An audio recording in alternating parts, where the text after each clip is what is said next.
You guys cracked me up.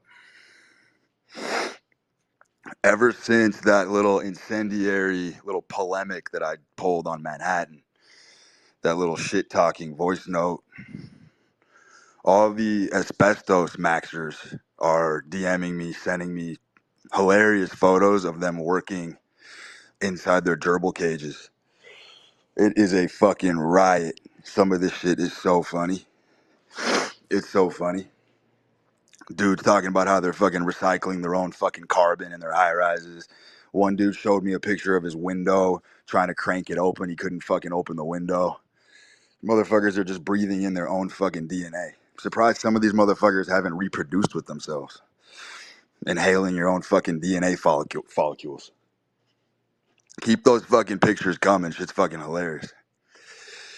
But this is going to be a very interesting spaces because I'm going to do multiple breakdowns. And in true brute de force fashion, I'm going to be hopscotching between topics. It's going to be it's going to resemble a food fight. It's going to be very messy. It's going to be very creative. It's going to be very chaotic. And the way I wanted to open this today was I wanted to give you an illustration of one of what I consider one of the most prolific, ingenious, industrious, and I venture to call it an athletic run, even though it's not sports related, because the mental athleticism that this individual imposed on his opponents, it's one of the most incredible fucking glory runs I've ever witnessed in my life. You know, you can cite championship runs across many different domains. You can plunge history and you can come up with many, many impressive feats. But the one that really stands out to me is the World Series of Poker run by Jamie Gold.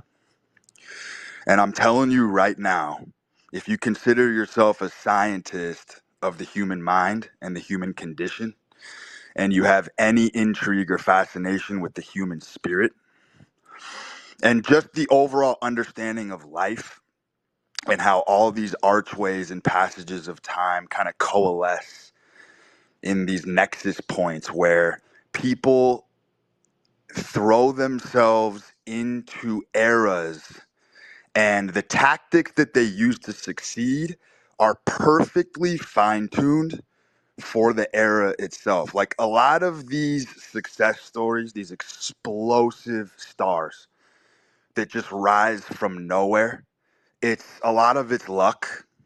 I would say the vast majority of it is luck because they just happen to be in prime position. They happen to be in pole position at the apex of a particular era where those tactics could be used. Because look, here's what happens in life. Humans are pirates by nature. Okay. Piracy has really been going on forever. And it's not just a software thing. Everybody is standing on the shoulders of giants. Everybody is jacking and repurposing and refurbishing other people's ideas. That's what humans do. That's what humans do. And piracy is a very complex topic that maybe one day we'll go into deeper because it's fascinating how humans borrow and lease, even down to linguistic structures. People lease other people's language, other people's terminology, other people's lexicons, and then these things basically get imprinted in society. So look, if you find time after this speech, you're gonna have to go to YouTube and you're gonna have to look at the highlight reel of Jamie Gold's run in the World Series of Poker, where it starts from day one and you watch this motherfucker steamroll. And when I say steamroll, you ain't ever seen a juggernaut on wheels like this guy. And look, this guy belies the reason I like this guy, the reason I love this story is because this guy belies all the conventional wisdom about physiognomy checks. He doesn't pass any of those tests. He doesn't pass any of the sniff tests. He's an unassuming, emaciated nerd, bespectacled. He's got fucking squirrely eyes, beady eyes, fucking wearing little fucking spectacles, totally unassuming physiognomy would tell you nothing about the guy. He's a guy that in public, you would consider him an invisible entity. Okay? But this guy had zero talent for poker. He wasn't a technician. He wasn't a technical guy. He wasn't a math guy. He wasn't a numbers guy. Okay? He waltzes into the World Series of Poker and he antics his way into the championship. I want to say he won 12 million.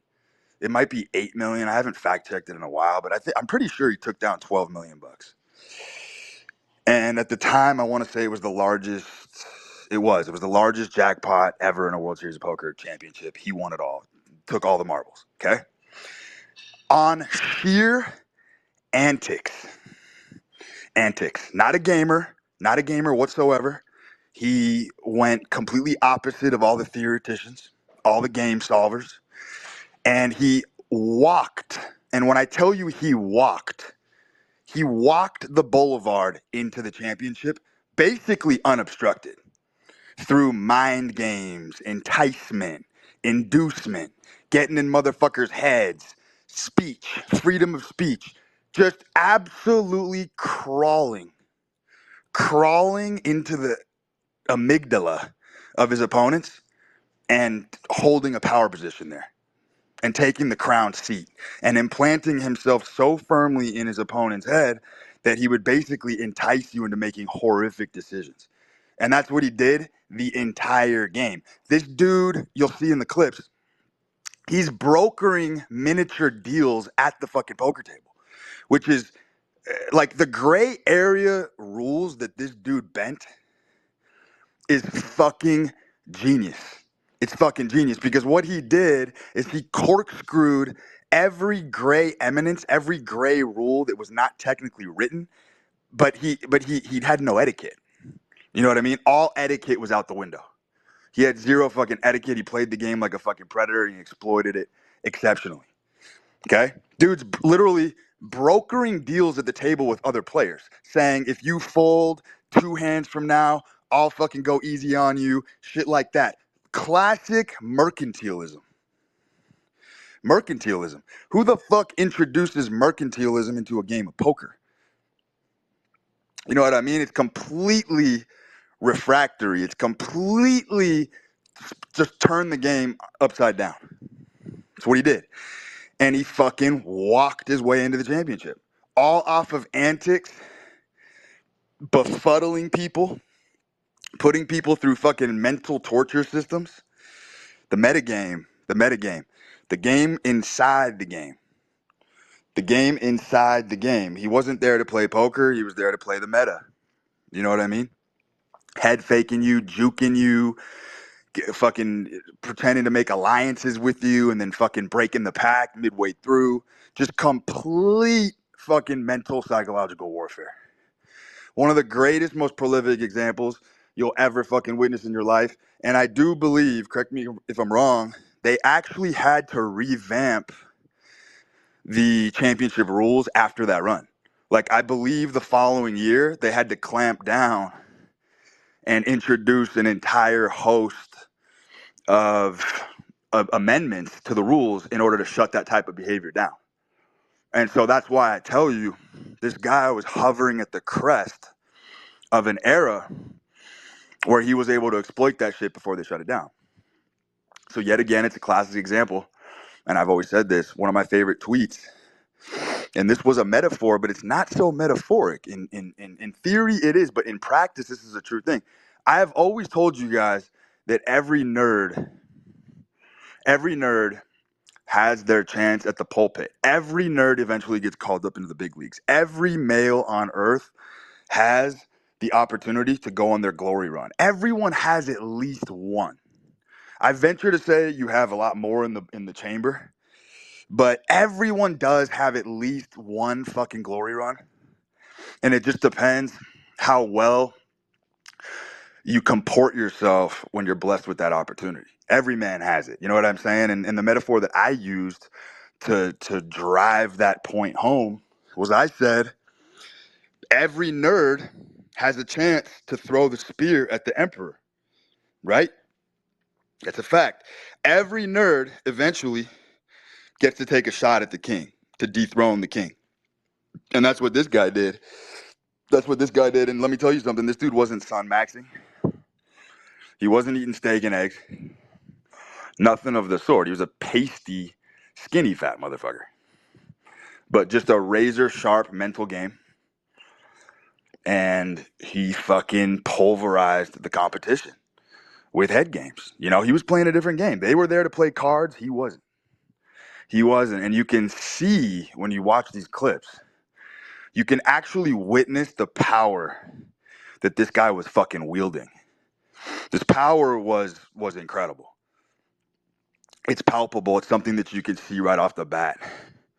So you have to go watch Jamie Gold's run and just watch the kind of fucking fuckery that this dude was inflicting upon his opponents. Truly, truly an impressive feat. Now, the story doesn't end so well. I actually, shortly after his run, I actually played in some big games with him in Ventura, California, at this little casino called Players Casino. And he pretty much ended up squandering like 90% of the fortune, and then he got stuck playing like low stakes game again. And I've been out of the poker game for a while. Like I haven't played. I used to play professional poker. I don't play anymore because I just don't like sitting in a fucking dungeon for 10 hours a day. I think it's fucking repulsive. But from what I understood, he squandered all his fortune and then was stuck playing these low games.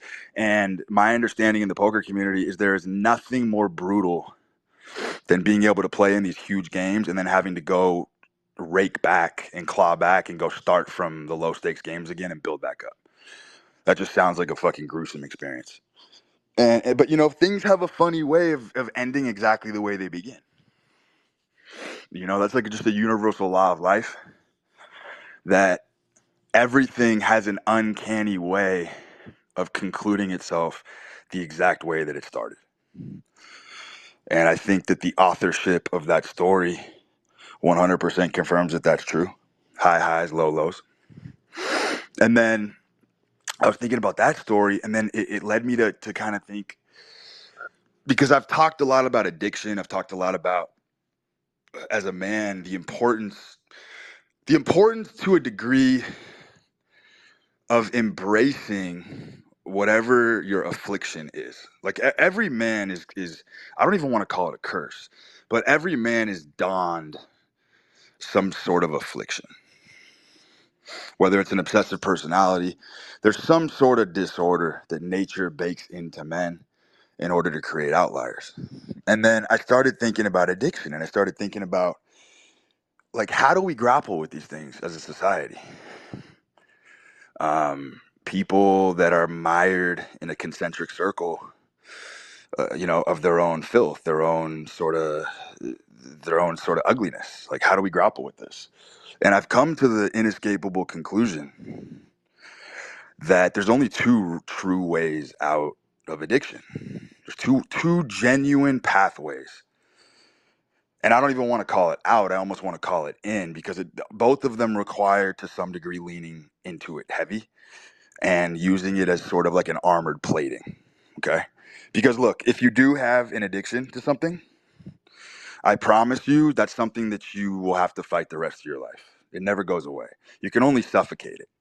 You can only strangle things for too long before they start to rear their ugly head in other areas. So that's been a time tested, actually failed method, is people trying to pretend that the addiction doesn't exist or trying to distract themselves from it.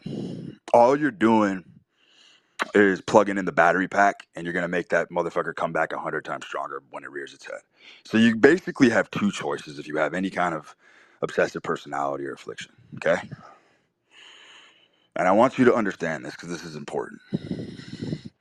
I started out by looking very hard into people who have addictions that are also very high functioning people. Okay. And the first person that comes to mind is Michael Jordan. Motherfucker has a debilitating gambling addiction. Like, whatever bug gambling addiction is, he's got the fucking strongest strain. Okay. There's a lot of stories that have crept in around the crevices. There's a lot of, if you go on forums and shit, there's a lot of like fact verified stories of stuff that he's done around surrounding gambling. But here's the deal. Jordan positioned himself as such a giant. In other words, he became such a Herculean, powerful earner income, became the greatest fucking ever at his craft. Okay. And what that did is it actually rebranded the addiction as something that just has no impact. It just has no impact and it's all branding. The guy makes so much fucking money that essentially he's overpowered the addiction. If an ordinary man had the kind of bug that Jordan had, they'd be fucking flatlined instantly, squashed to dust.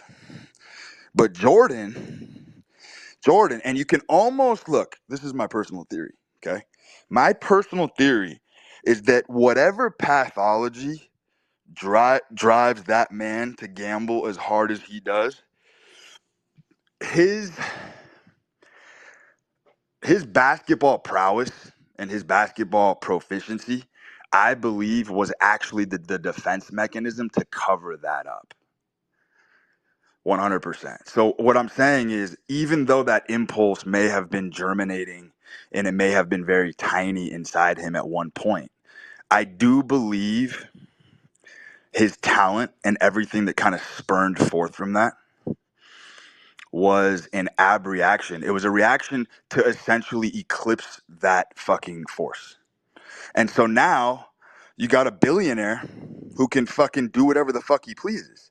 He can engage in degeneracy. He can fucking gamble everything he fucking wants. His income has basically overpowered it in such a way. So that's one option.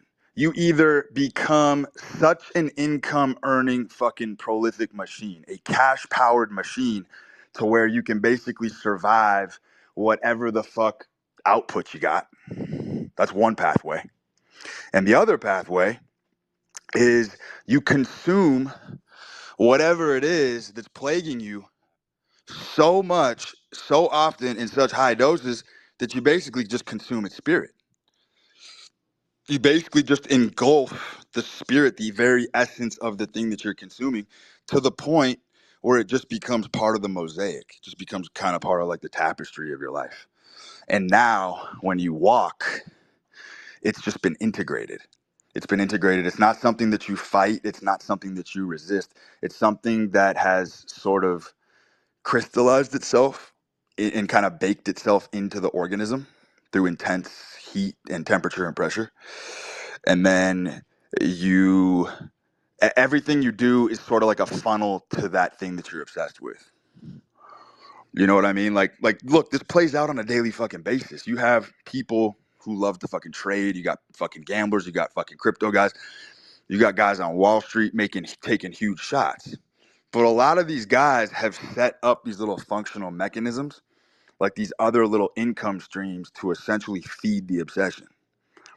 So that's what they've done. They've casted a very wide net, and whatever they catch, whatever, when they eat what they kill, they funnel the obsession.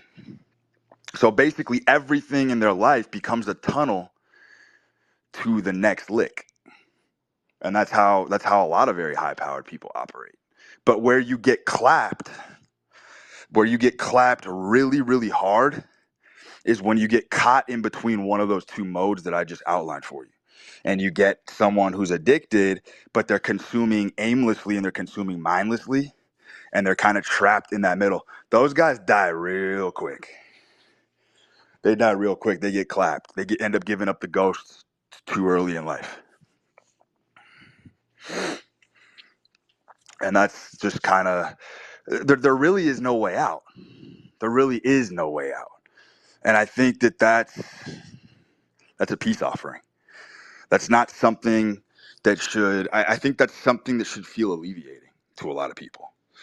Knowing that you have to kind of embrace whatever kind of personality traits that you've been blessed with. Like, that's just kind of the direction that everything's headed. And then I can't even believe this has to be addressed. But I was looking at. I cannot believe that there's still full grown men who watch videos on Instagram or videos on Facebook and shit. Like, do you guys not understand that every fucking video that you see outside of like personal videos is completely choreographed, scripted, and fake? Like, it's everything is fake. When I see a video, like there was a video a couple weeks ago, people were DMing this to me because they wanted my take on it. I don't know if you guys saw this, but essentially there was surveillance footage of a bar, and some dude comes in hard charging with a rifle, and there were patrons in there, and all the patrons basically take a dive to the bottom of the bar, and they're on their hands and knees, and this guy comes charging in with the rifle, and he points it at the cashier, and you can clearly tell that it's a stick up, right? It's an armed robbery. But there's some fucking portly, surly little sordid character right in the center of the footage. This dude was like a fat dude with glasses, and he's drinking soup or some shit. He's like ladling his mouth with soup very calmly. He's got a newspaper. He's like browsing the newspaper, and there's a rifle 2 inches from his head. And the guy, well, he follows my number one rule to life, which is don't flinch. But the guy is sitting there completely unfazed, and everybody is there's like a little skirmish that's breaking out on the floor. People are putting their hands up. He's collecting wallets, shit like that. And this dude is sitting at the bar, and you can see the guy with the rifle is taking little jabs at him with it. Like, he doesn't actually make physical contact, but he fakes him like, I'm gonna fucking jab you with the rifle if you don't fucking cooperate. And the dude casually turns his head, stares at the rifle, then goes back to his soup. He's just sitting there like nothing's wrong. And everyone made a huge fuss about this video, and everyone was like, what the fuck is this? How is this guy so fucking poised? How is he so sang-froid? And I'm sitting there and I'm like, dude, you guys all got fucking fooled. That video is fake. Like, that video was a fucking skit. And everything is a fucking skit, is what I'm trying to tell you. Like, you guys genuinely cannot comprehend how fucking, like, Instagram is unscrollable because every fucking video on there is 100% altered and 100% fake. All of it. It's all bullshit. It's all bullshit. Reality TV, reality TV is actually what's programming all the women in society right now. That's 100% true. Because reality TV is so brilliant. It's so genius the way they did it, with the way these tastemakers injected themselves into the culture. It's so fucking brilliant what they did.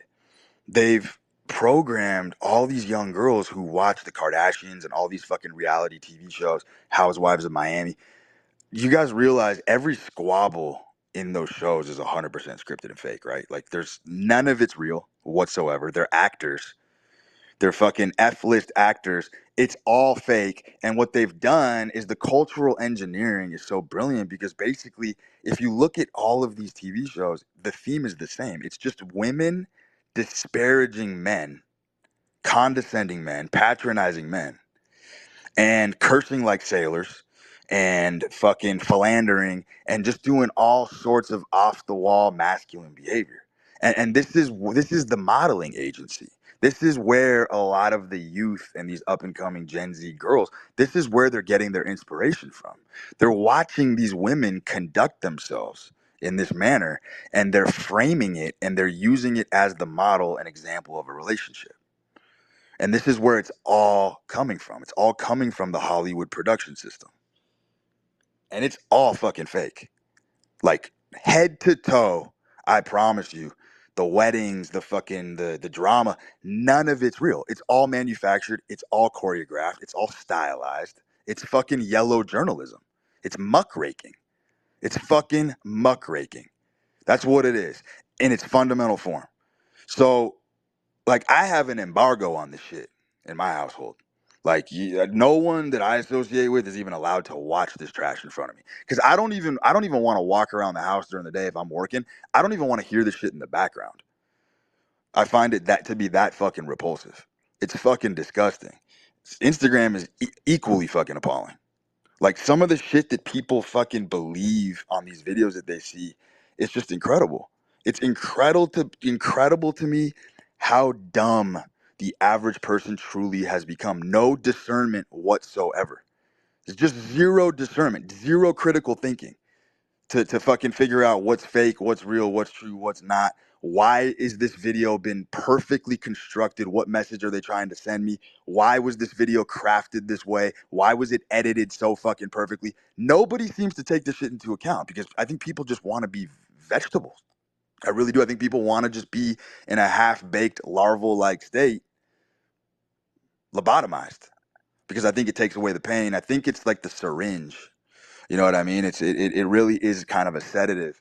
And look, this goes back to my original point about how if you do want to make behavior modification at all, okay, you have to rebrand the thing that you want to change. That's the only way true change will ever work. Is it's you have to kind of you have to be a creative. You have to launch your own rebranding campaign.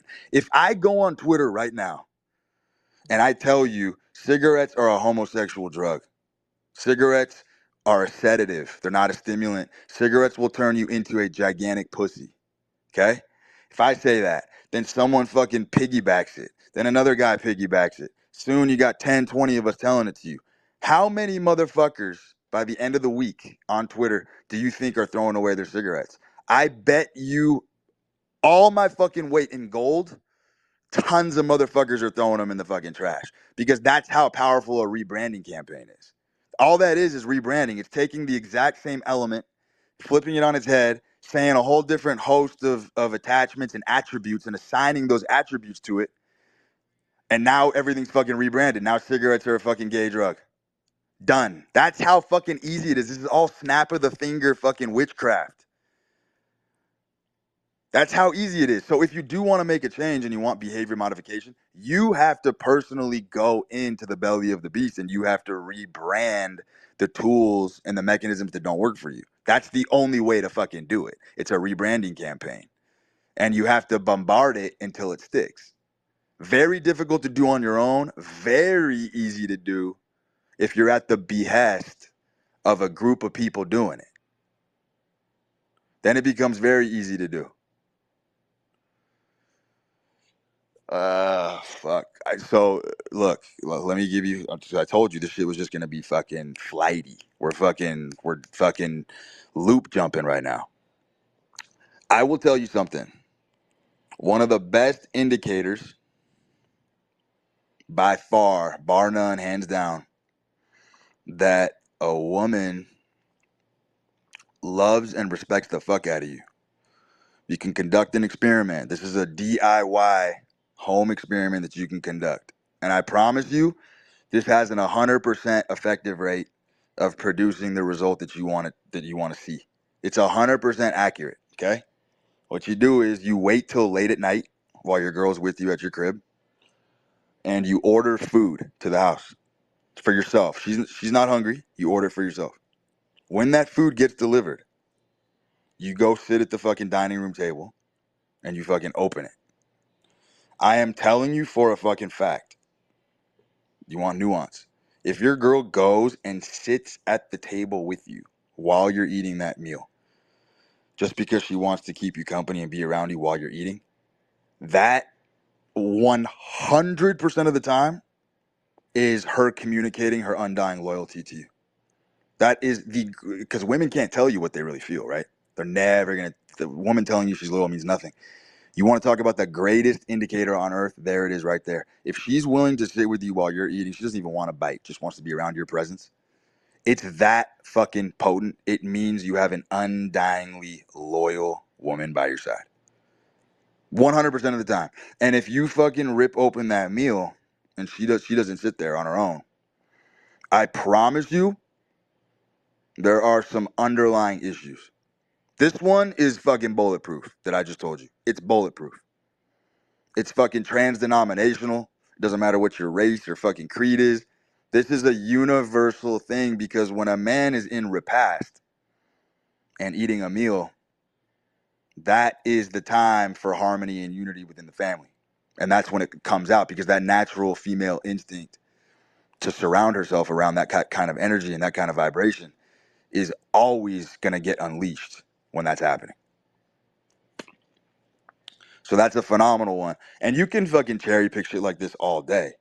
You know, there's so many indicators. I was going to do a post on this because there are some serious nuanced ones where a woman truly shows you where she stands with you by some of these very, very, very microscopic behaviors. They are so fucking insightful. They're so insightful. What I was going to do is, by the way, what's up with the fucking messaging in this culture right now? Makes me very leery. People are doing this kind of like anti-anger messaging. Like every fucking coffee shop you walk into, it feels like the modern culture is really just trying to curb your intensity. They just really want to fucking curb your intensity at every fucking glance. Like everything is live, love, laugh, namaste. In coffee shops, you got fucking cute slogans telling you to fucking relax. Every fucking imprint on like t-shirts and shit, everything's about fucking recovery, relax, recuperate. It's almost like they just want to gut. They want to gut that fucking instinct of intensity out of people. And it's very effective. It's a very effective campaign. I'm privy to it. It doesn't work on me.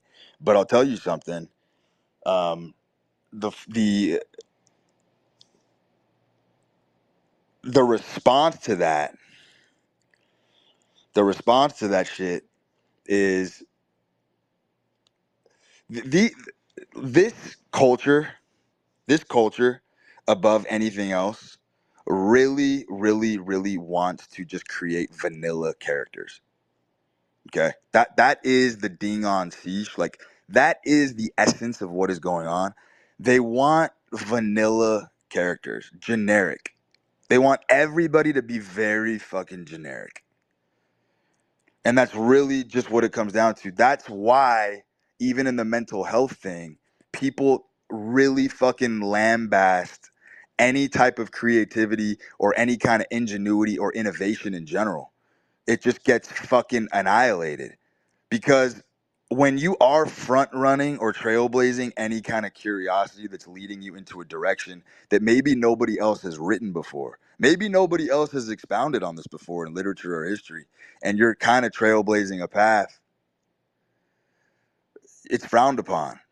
It's frowned upon, and there's going to be a lot of misunderstanding. People will misunderstand the fuck out of you because a lot of times when you are spearheading some kind of movement, you're going to make a lot of mistakes that are not readily apprehensible to the person who's following the movement. So mistakes will be made, things get misconstrued. There's a lot of misconceptions that happen along the way.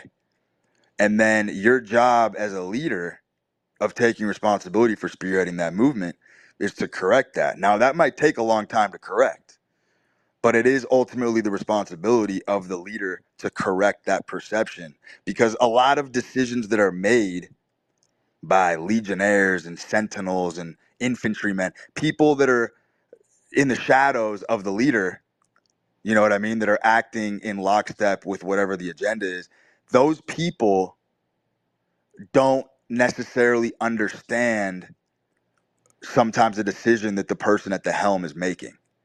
But the clarity comes later on as things sort of materialize and as things happen. That's a very, very, very common pattern.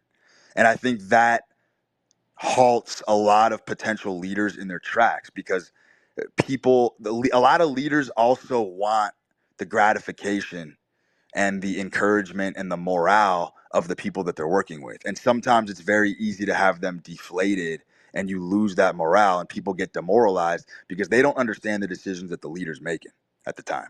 Because it's not supposed to make sense in that moment. That's why a new movement is being birthed. That's why it's being spawned. That's why it's called trailblazing. Because nobody's been there before. So of course the details are going to be very murky and opaque, and of course, sometimes there's going to be cataracts. You know what I mean? There's going to be cataracts. It's going to be very, very difficult to see what's happening at times, especially when you're at the tip of the spear. That's a fucking massive one. But anyway, my whole point of the original story about how everything in, coffee shops and just the culture, modern culture in general, is telling you about decompressing is because I want you to understand that anger is the prerogative of aristocrats. Okay? Anger is the prerogative of aristocrats. It's reserved for the sovereign. Only sovereign men can afford to be angry. And anybody who tries to tell you not to be angry, I promise you, refuses to relinquish their own anger. They just don't want you to be angry at them. They just don't want you to be angry at them. Look, if you want a template, because I believe this is the true model for emotional well-being, I want you to think and go look back at the story of Alexander when he's screaming at his enemies atop the roof of Gaza.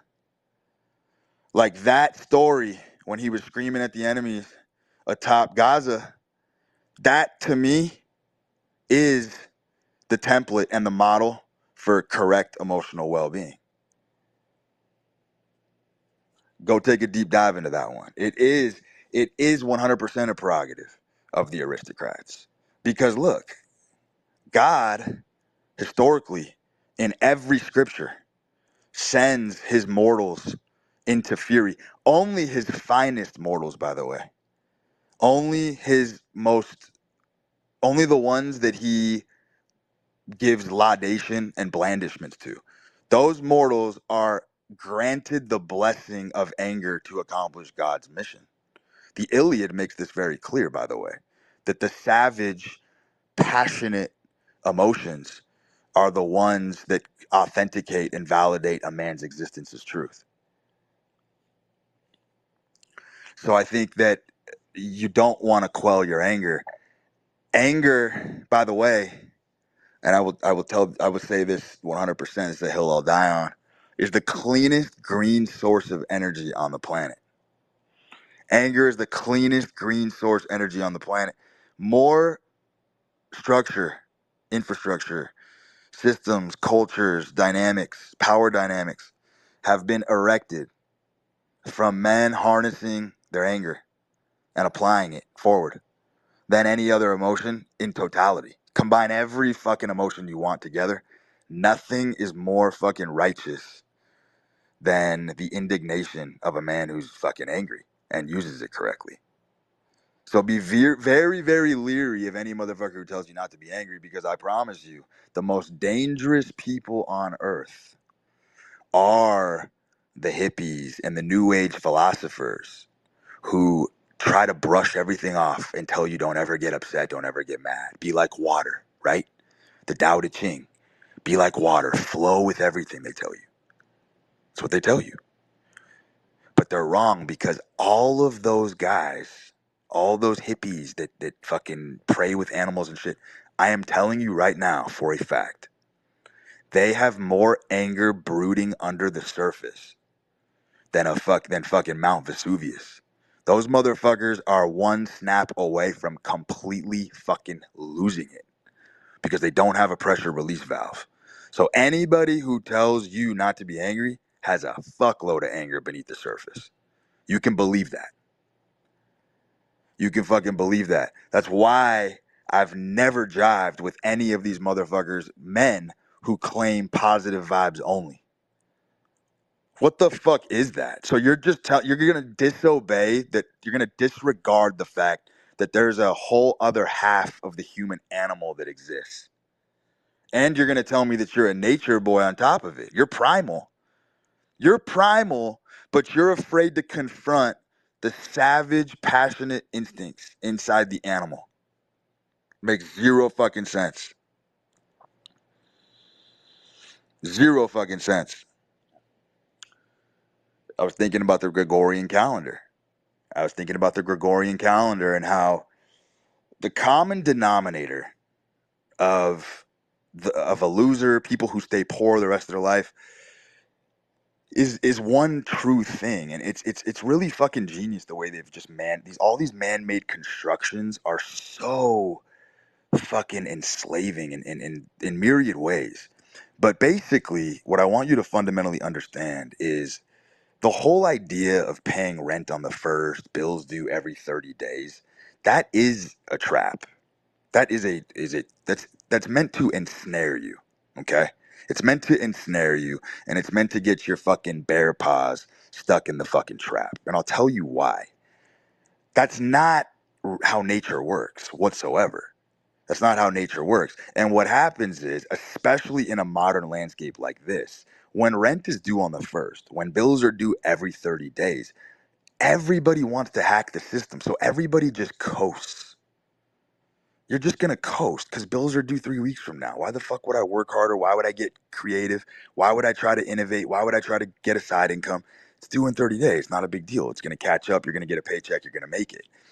But that's not what anyone remotely successful subscribes to at all.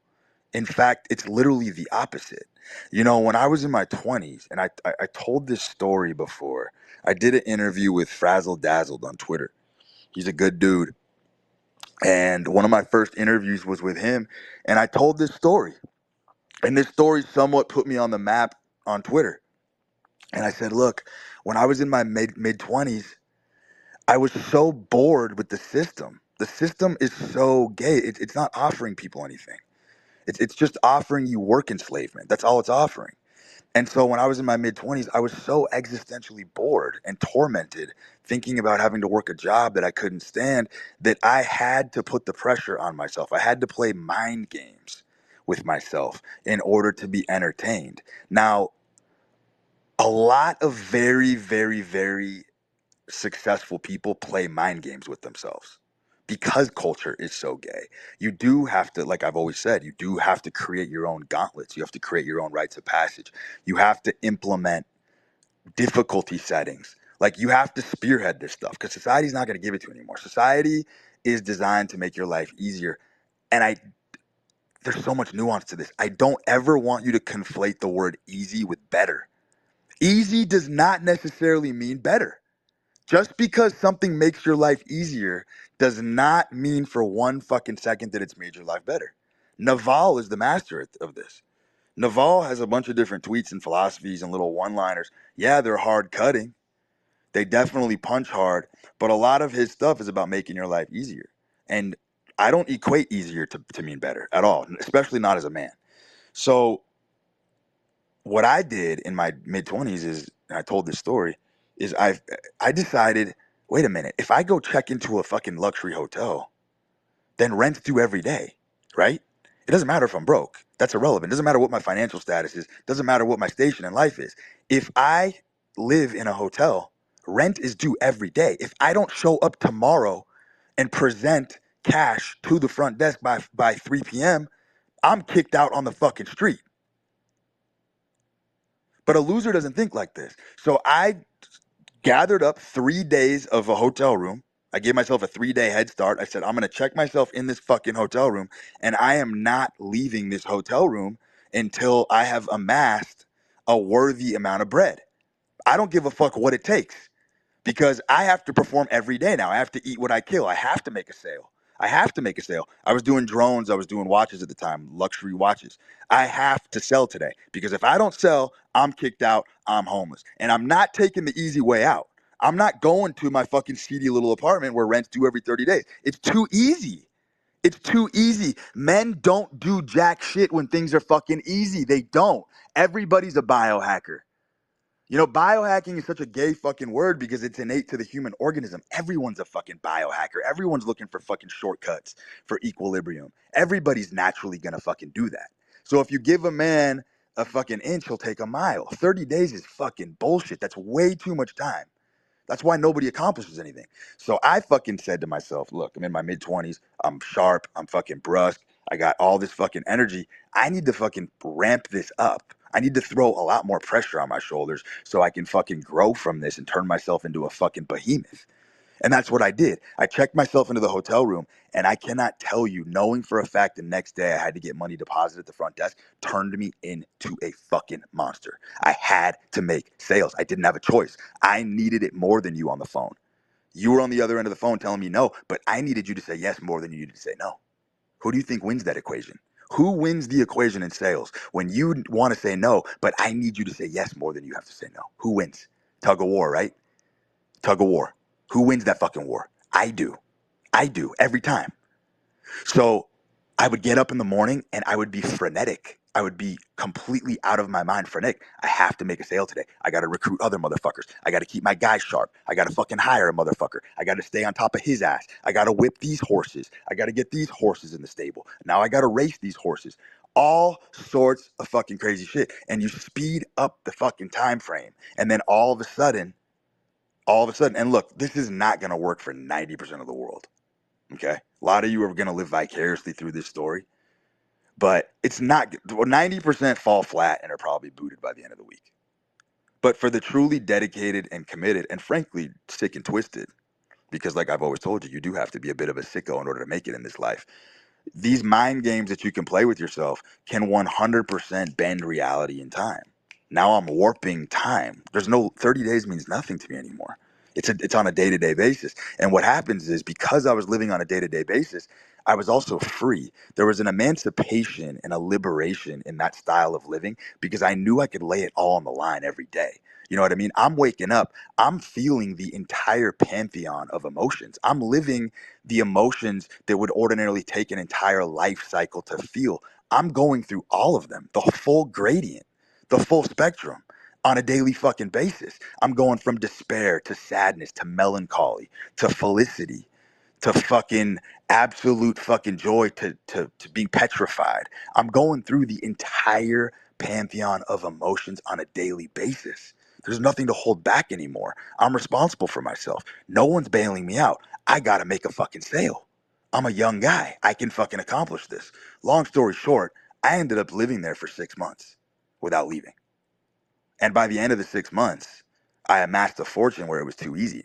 Now it was too easy to live in the hotel. Now it was the 5-star. I hacked that game. It was too easy. I beat the game.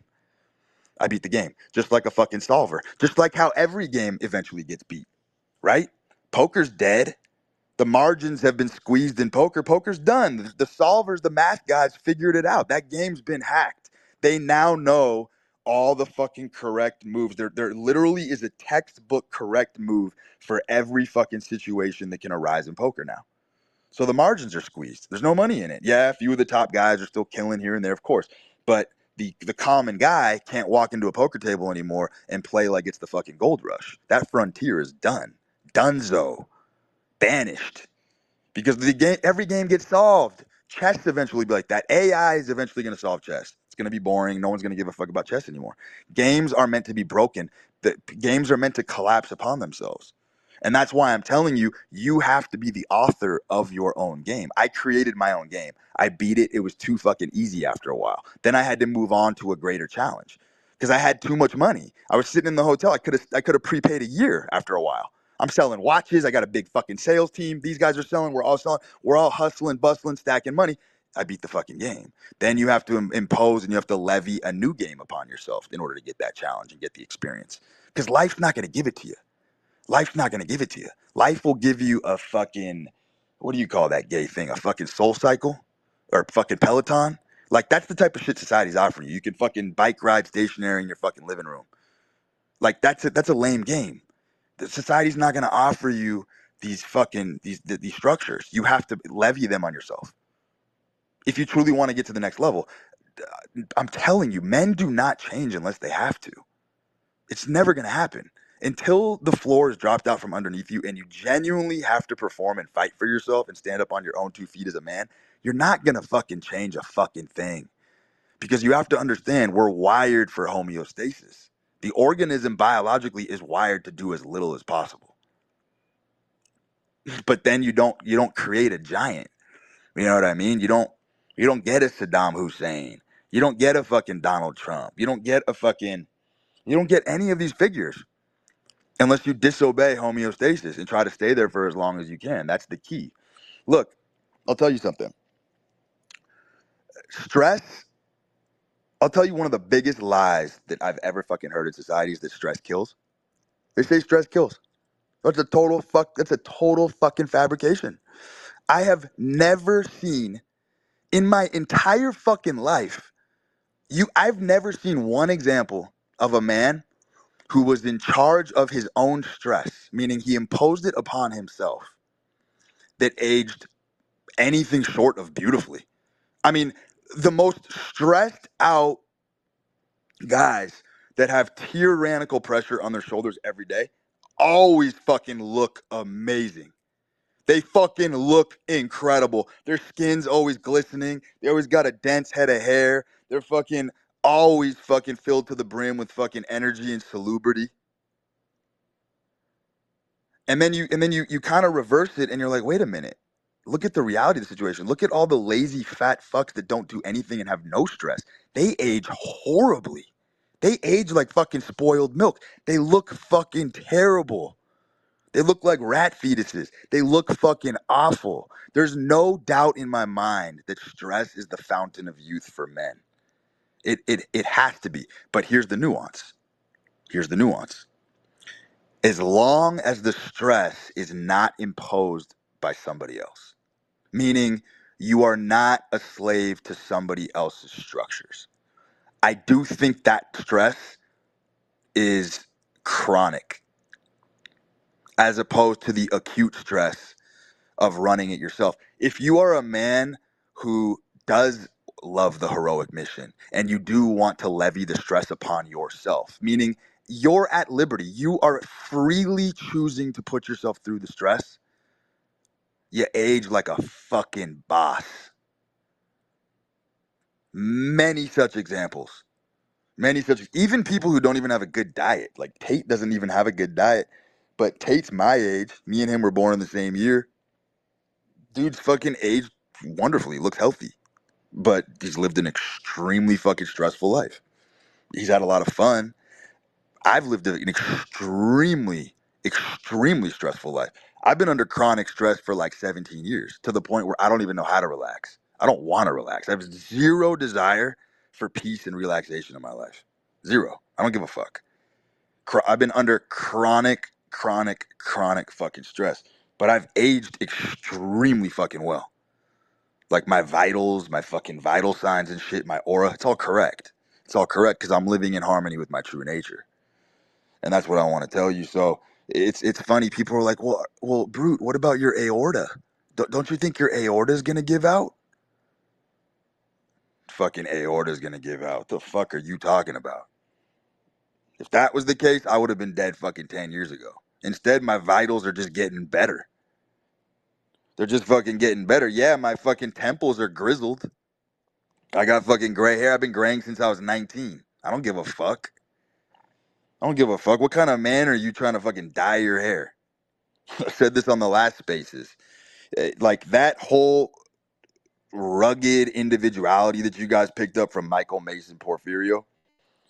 You're the guy. You guys are the same motherfuckers who are fucking spray tanning and fucking getting veneers and fucking trying to use facial toners and cover up all your blemishes and shit. Come on, brothers. You're a fucking man. Your hardware is meant to be driven really rough. You know what I mean? It's meant to go off-roading. You ain't driving a fucking Maybach. You ain't driving a couch on wheels. You're a fucking man. You're meant to get fucking some battle scars, some fucking wrinkles, some crow's feet fucking jettisoning out of your eyes. That's baked into the equation. And I do think that archetype is gonna come roaring back, by the way, heavy. These idiots who are fucking these older men who are obsessed with trying to look 20 years younger, they're totally paving the way for the youth to come rushing back in with that old fucking rugged look, like fucking Tom Selleck from like Magnum PI. Like none of those motherfuckers even lifted weights. Like all those old male sex symbols and shit that women used to fucking fawn over. Those dudes like literally didn't even touch a weight and shit. They were just like lean. They maybe were a little bit barrel chested, but and they were rugged as fuck. They're all fucking wrinkled and shit. Go look at fucking Clint Eastwood. Go look at fucking John Wayne. Like that's the classic fucking like masculine archetype.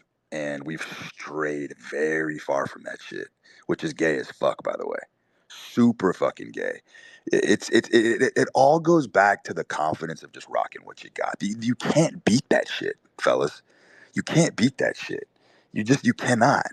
I had a horrible, I was telling you guys last year, I had a horrible hives outbreak.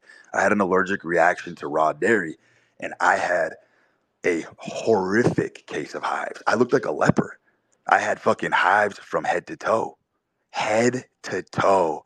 The most brutal, atrocious looking welts you've ever seen. I looked like a fucking alien from head to toe. Okay? I was still going to fucking public pools at hotels and shit. I didn't give a fuck. Taking my shirt off, fucking walking around, rocking it. Rocking it. It's a fucking accessory. It's an accessory. I would never, ever, ever try to hide an ailment or fucking like have that debase my character or fucking minimize me or micro miniaturize me in any way, shape, or form. I rocked it. I rocked it. And I was with my chick at the time. I was fucking her every day with literal head to toe hives. I didn't give a fuck. And in turn, she didn't give a fuck. And in turn, the public doesn't give a fuck. See how that works? See how that works? Everything's fucking confidence. Everything's about rocking with what you got. Everything is. I also don't think it's possible, by the way, to transform into a great figure unless you have beaten back some kind of severe illness or ailment. And when it comes to health in particular, I only trust, you know how in the money game, you don't trust broke people? You only trust people who've made bread, right? You take money advice from people who've made money. The health game is the opposite. I only trust motherfuckers who have been deathly sick and ill and cured it and came roaring back and beat that shit back and overcame it and put it in remission and fucking squashed it. Like, that's the motherfucker I want the health advice from. Not these fucking G.I. Joe males stuck in the plastic box who just eat fucking steak and eggs all day and fucking tan their nuts and tell you that everything's fucking peachy. I don't trust that shit whatsoever. You know why? Because the reality of the situation is this. If truly eating steak and going for a 10-minute in the walk in the sun, like if eating steak and eggs and getting sunshine is actually solving your problems, you never had any real problems, my friend. You were kidding yourself. You were kidding yourself. How the fuck does eating steak and eggs and getting 10 minutes of sunshine a day and tanning your nuts actually solve real problems, like in business and shit? How does that work? Like, what the fuck are these guys talking about? It's fucking insane. That's level one thinking. Yeah, I understand it might reorient your fucking mind frame a little bit.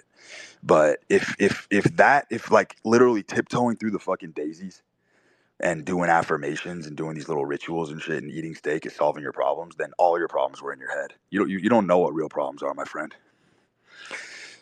You don't know what real problems are, my friend, because a lot of problems that are plaguing society are being tackled through Sprite, Diet Coke, and Mountain Dew.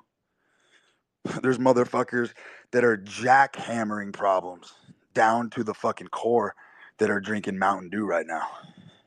Their diet's way more fucked up than yours, but they've also extinguished 100 forest fires before noon, and you're still figuring out how to start your first forest fire.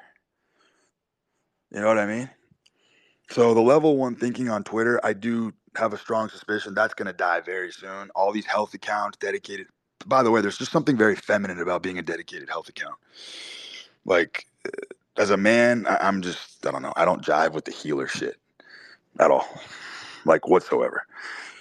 I think healing is a woman's job for sure. They're the best at it. So I just think that, like, if you're a dedicated like health and wellness account, it's a little fucking off-putting and disconcerting as a man. There's just something going on there. Some sort of like stunted growth. It's obviously a part of the equation, but I mean, go back and look at all the fucking guys that have their legacy cemented and immortalized. All of them, every single one of them has the common denominator. They beat an illness, some illness that they thought what they was going to kill them, whether it was dysentery, dyspepsia, black plague, whatever the fuck it was. Every man has been brought into their knees with a serious illness, and then overcoming that illness is where they drew a lot of their inspiration from. Now, obviously, because there's some IQ differential in this space, I'm not telling you obviously to go seek out a fucking intentional illness. But what I am telling you is that if you are living at the brink of your capacity, oftentimes Oftentimes, part of the rite of passage is you will get sick in some way. Some sort of illness will overtake you if you're living at the edge of your capacity. It just happens. It just happens. You know, inflammation is a motherfucker because I'm a very experimental guy. I'm very Frankensteinian in that way. I am so fucking experimental. I love experimentation, especially hardcore shit. So I told you, I had been on a kick of drinking organic, natural, biodynamic wine for like 3.5, 4 months, right? That fucking substance, as good as it is in the sense that you don't have the afterglow, you don't have the after effects of the fucking haze. You don't wake up in the hazy malaise. Doesn't happen. You don't get hungover on the organic natural wine shit. You just don't. I've tried. I fucking drank 4 bottles in one day. Wake up the next morning ready to fucking rock. Conventional wine, that doesn't happen. But what happened to me is that I was training really fucking hard on the Olympic lift while I was like semi drunk because I just wanted to fucking see what my capability was. And I'm not kidding. In the last 3 months, this has never happened to me in my life until I started drinking alcohol. I tore my forearm cleaning 310 pounds. Literally tore my fucking forearm. Heard it snap. The tendon rolled up into my elbow. Missed the lift. Had to drop it. Came back the next day trying to do contralateral work on the other arm. Tore my left lat. Rolled my ankle running sprints a week later. And then when I fucking tore my forearm, the way the bar dropped, I had to go to a fucking physio to get an x-ray. I actually fucking had a hairline fracture on my wrist. So I had a hairline fracture on my wrist, torn forearm, torn lat, rolled ankle, all within like 3 weeks of drinking heavy. Because inflammation, I'm telling you, all injuries are sourced in inflammation, systemic. I'm 100% positive that every biological organism is the same to that degree. I want to say every fucking intensely sustained injury, besides like a freak accident or some incredible like collision, is 100% the body detaching itself because of inflammation. Because that's never fucking happened in my entire life. Now here's the other thing. We talk about mental athleticism and mental agility. I refused to take any of the doctor's advice. I don't rest. When I'm hurt, I refuse to rest. I believe movement is medicine. I've always proven this to myself. I have a Wolverine-like rapid recharge capability, just I think because of my mindset. I'm able to get back in the gym when I'm hurt. I work around it. I think a huge part of being a man is learning how to work around injuries, physical and emotional. You have to still show up. There's always things you can do. Now, an injury is said to be healed when the injured side is stronger than the contralateral side. Many life lessons in there. That is a fucking metaphor for life. An injury is said to be healed when the injured side is stronger than the contralateral side. Now think about a broken heart. Think about a broken mind. Think about it from a more pataphysical perspective. It's the fucking truth, right? So moving through it, getting back in the gym, training legs, doing farmers carries with the other side actually helped the contralateral side heal faster, or the side that was injured. And that's been true to my experience from day fucking one. By the way, I'll give you a little sneak peek because I am actually releasing the 12 my personal 12 rules to life, which by the way are very well thought out. I actually look, I don't plan anything in my life, okay? You guys know that I subscribe to the philosophy whoever has the most fun wins. I don't believe in planning. I don't believe in allotting time to do anything. I fucking beat to my own drum. If I want to pop out a thread, I'll sit down and pop a thread. But the bottom line is when I wrote these 12 rules, I knew it was going to be off the cuff, and I knew the inspiration was just going to come to me like a bolt from the blue. It was going to come down to me from the fucking heavens. I didn't need to sit there and rack my brain. I don't believe in overthinking. I'm going to sit down, flip open my phone, and I'm just going to write the fucking rules because they're already in me somewhere. I just got to spill them out. So that's exactly how that was conducted. Okay. The mentorship that I just did is fucking killer. Absolutely killer. Do you guys understand that all the physiognomy changes that you guys want so bad. You guys talk about aesthetics and being handsome and all that type of shit. I don't think a lot of people have really figured out yet that you actually build the correct look by pushing your shoulder to the wheel. That's something that you're obsessed with, something that you're extremely passionate about. You give a motherfucker a 3-year business trench to dig from scratch, and the guy pushes his shoulder to the wheel at this every fucking day with all his might. That guy is gonna resemble a World War II veteran with the 1,000-yard stare. You think I'm fucking kidding? I've always said business is the closest cousin to war. You can resist that thought all you want. You're wrong. It's true. Business is the closest cousin to war, especially in a capitalist society, because of the competition and what it does to the hormonal profile when you are actually tackling genuine fucking problems on a daily basis. It will change the appearance of a man drastically. Throw him into the wolves, watch himself dig himself out. That motherfucker's coming back a different being. And that's what the mentorship that I was offering the other day is fascinating, because it's an accountability thing.